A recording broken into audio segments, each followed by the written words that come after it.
Assalamualaikum warahmatullahi wabarakatuh. Salam sejahtera buat kita semua. Salam damai Indonesia tercinta.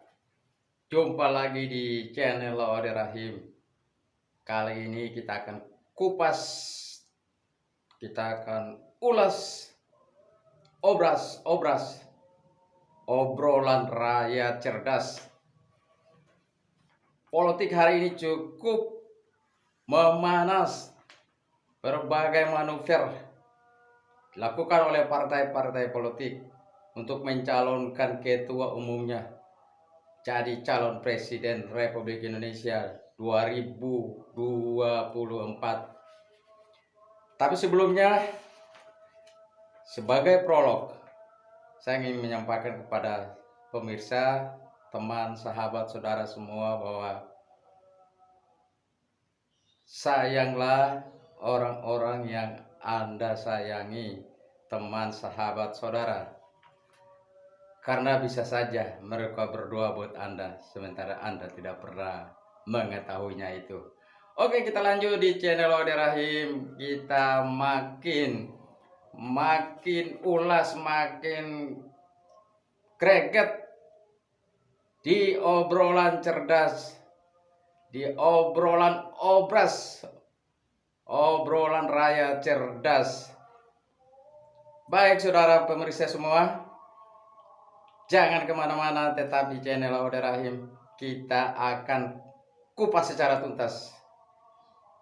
Tema kali ini luar biasa, sangat menarik. Kenapa Partai Gerindra masih ngotot calonkan Prabowo? Saya ulangi, kenapa Partai Gerindra masih ngotot calon Prabowo? Berapa? Apakah Prabowo masih didukung oleh rakyat? Sementara Prabowo sudah 3 kali kalah dalam pemilihan presiden. Yang menarik, Dewan Pimpinan Pusat Partai Persatuan Pembangunan masih malu-malu usukan capres dampingi Prabowo. Apa diterima atau tidak? Kita ulas, jangan kemana-mana. Tetap di channel Lawade Rahim, berita politik paling hangat dan paling menarik. Baik saudara, kita lanjut. Dalam rangka rapat koordinasi di DPD Sulawesi Selatan, dilansir dari jakartakompas.com, yang digelar pada Sabtu 9/10/2021. Sekretaris Jenderal Ahmad Muzani menyatakan, Ketua Umum Prabowo Subianto kemungkinan besar akan menerima mandat para kader untuk maju lagi di pemilihan presiden 2024 mendatang. Menurutnya, masih ada cita-cita partai yang belum terwujud. Nekat sekali ya.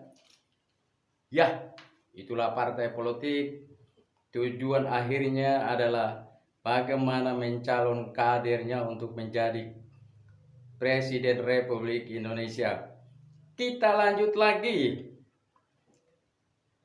Majunya beliau karena begitu masihnya kita semua, kata Muzani. Majunya beliau karena begitu besar harapan rakyat.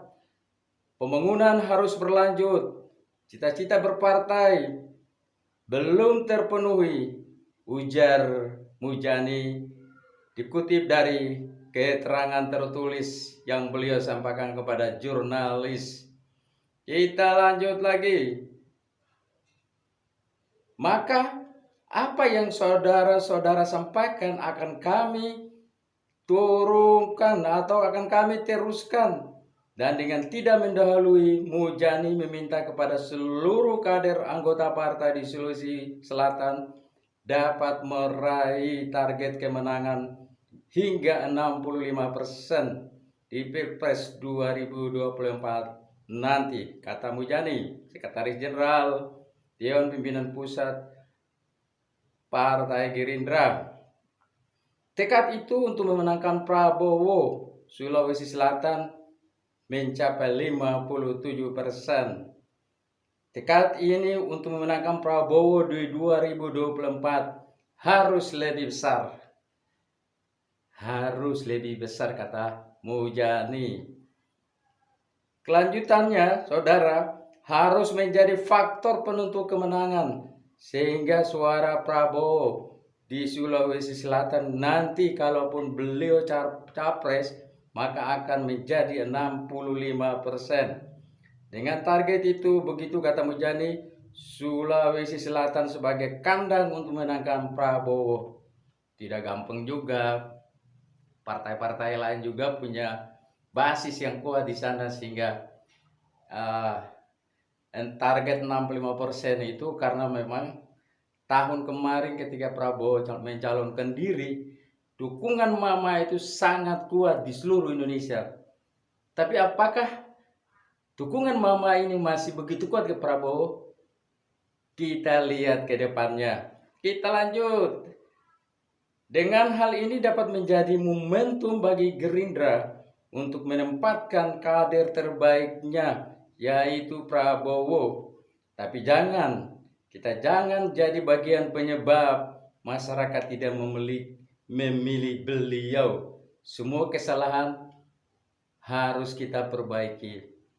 Jadi menurut Sekjen bahwa kalaupun Gerindra punya persoalan-persoalan atau pernah melakukan kesalahan-kesalahan harus segera diperbaiki sehingga kedepannya ketika Prabowo nanti akan dijual untuk menjadi RI1, rakyat akan simpati.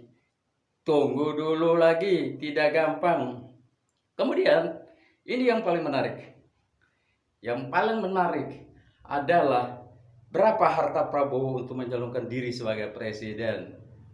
Berdasarkan laporan harta kekayaan negara LHKPN tahun 2020 yang disampaikan 27 Maret 2021, Menteri Pertahanan Prabowo Subianto memiliki kekayaan 2 triliun 29 miliar 339 juta 519.336 rupiah.